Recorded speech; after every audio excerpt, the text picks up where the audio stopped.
दशरथ कृत शनि स्तोत्र।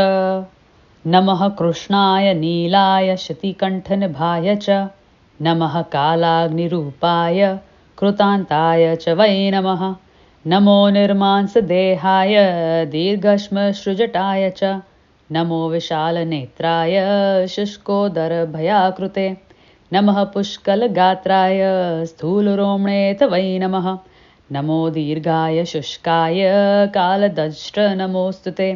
नमस्ते कोटराक्षाय दुर्निरीक्ष्याय वै नमः। नमो घोराय रौद्राय भीषणाय कपालने नमस्ते सर्वभक्षाय वलिमुखाय नमोऽस्तु ते। सूर्यपुत्र नमस्तेऽस्तु भास्करे भयदाय च अधो दृष्टे नमस्तेऽस्तु संवर्तक नमोऽस्तु ते। नमो मन्दगते तुभ्यं निरीस्त्रणाय नमोऽस्तु ते।